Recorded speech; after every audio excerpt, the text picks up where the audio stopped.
There's been a lot of chatter around the Kansas City Chiefs improved wide receiving core. We know last year they won the Super Bowl despite having a bunch of randoms at wideout.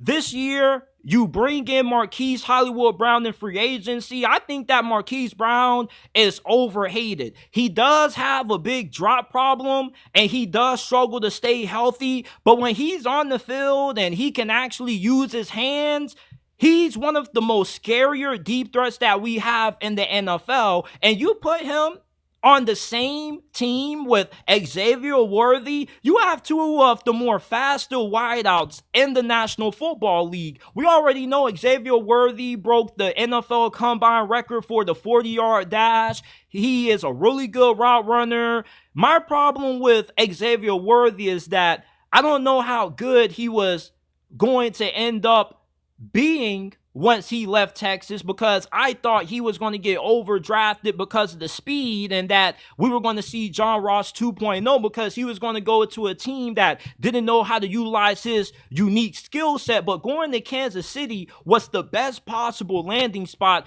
for Xavier Worthy. Andy Reid already knows how to maximize guys that have his kinds of skill set based on what he did in Philadelphia with Deshaun Jackson and how potent Tyreek Hill was under Andy Reid's play calling. So now you get Xavier Worthy where your questions about him are going to be his durability, how is he going to hold up throughout the 17-game regular season, and how is Kansas City going to find ways to scheme him open? Well, they're going to utilize him a lot in motion, and with how good he is at running routes, and with how fast he is after the catch, Xavier Worthy is going to be a problem. So if you can find a way to get Xavier Worthy into space, get him into the open field, he's going to have a monster rookie season.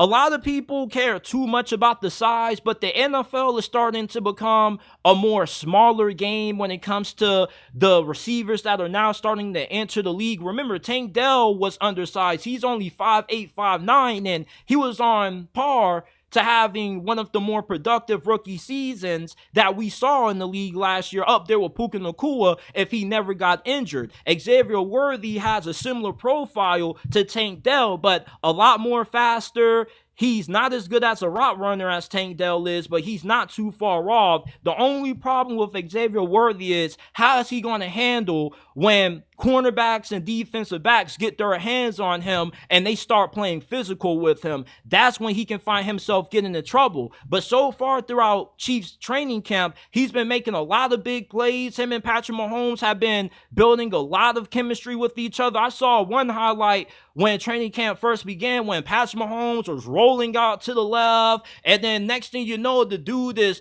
throwing a fadeaway 60-yard touchdown bomb to Xavier Worthy, and I'm just like, oh my goodness.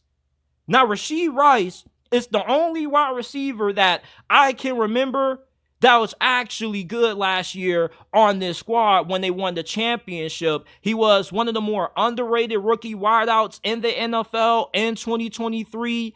And he is going to be missing a little bit of some action this year because of the off-the-field troubles that he's had this offseason. But once he ends up coming back from his suspension, Kansas City's wide receiving core is going to be really scary. And this is probably one of the better wide receiving cores that Kansas City has had in recent memory. Even when they did have Tyreek Hill, remember, it was really Tyreek Hill, Travis Kelce, and everybody else. They never were really able to find a legitimate number two. Well, you could have two really good number ones. Rashee Rice, we know that he's a really good number one if he takes that next step in improvement. And Marquise Brown has always been a really good Robin. He's not a dominant number one wide receiver, but he's a really good secondary option if you have a complimentary wide receiver to line up on the opposite side of him, which they're going to have once Rashee Rice gets back. And then with the speed that Xavier Worthy is going to add when he ends up getting inserted into the lineup, this is going to be a really dynamic wideout group that Kansas City has coming into this year. Now, they also do have a couple of other guys that I'm keeping my eyes out on for. I don't know if you guys are still